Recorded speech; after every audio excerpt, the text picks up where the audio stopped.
A paz de Cristo, meus irmãos, nós estamos começando mais uma semana do nosso propósito, que Deus te mantenha firme e forte em nome de Jesus.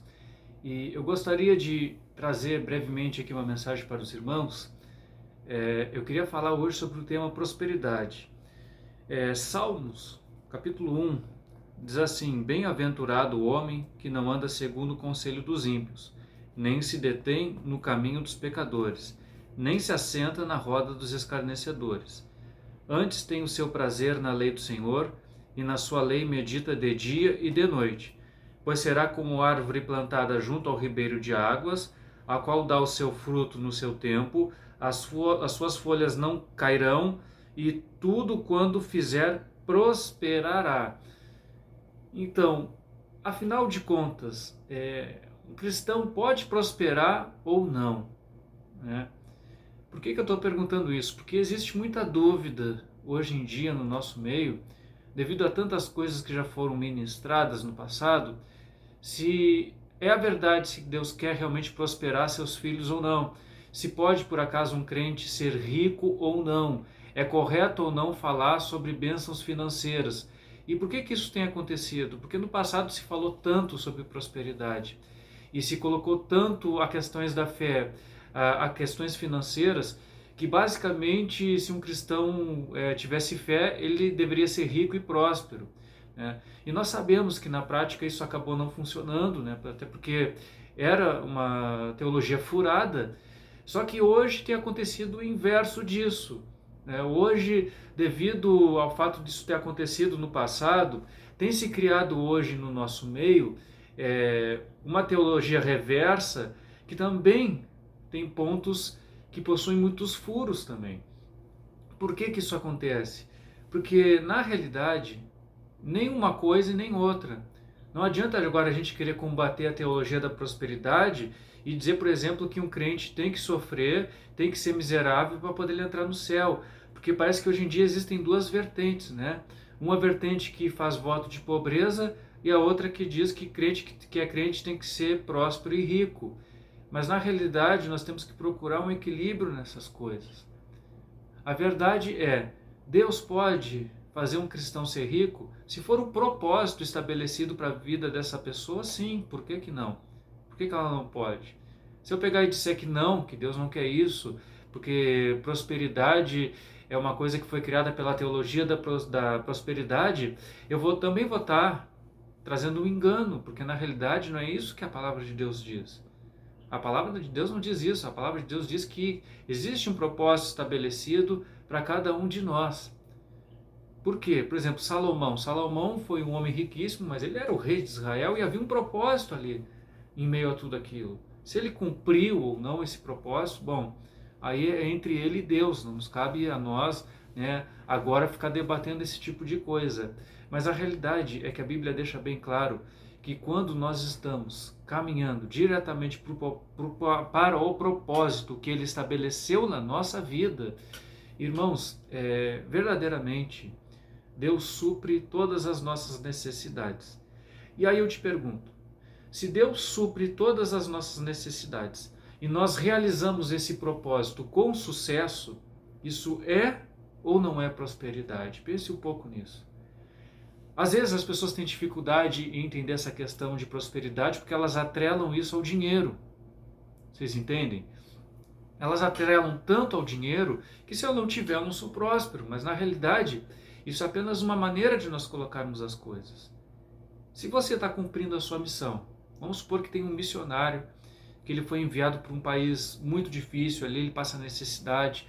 Às vezes ele pode até mesmo ter problemas até de segurança, né? Perseguições, lutas. Só que esse missionário ele está cumprindo a missão dele com êxito. Aquilo que ele foi lá, ele está conseguindo. Ele está ou não está prosperando? É claro que ele está.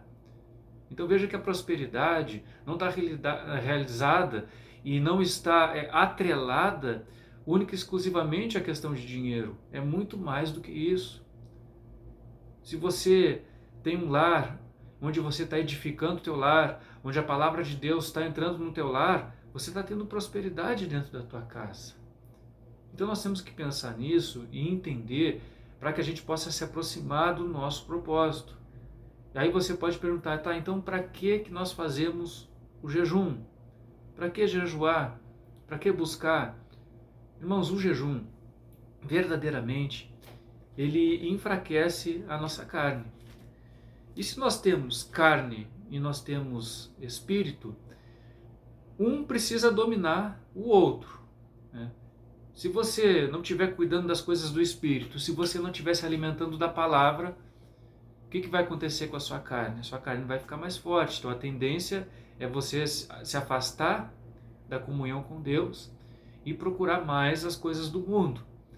Agora, se você quer cumprir o teu propósito aqui na terra, se você quer ouvir a voz de Deus, é necessário que o teu espírito esteja mais forte. E para que o teu espírito esteja mais forte, é necessário que você enfraqueça a sua carne. Lá em Romanos, no capítulo 8, no versículo 28, tem um versículo que diz assim, leiam junto comigo. E sabemos que todas as coisas contribuem juntamente para o bem daqueles que amam a Deus, daqueles que são chamados segundo o seu propósito.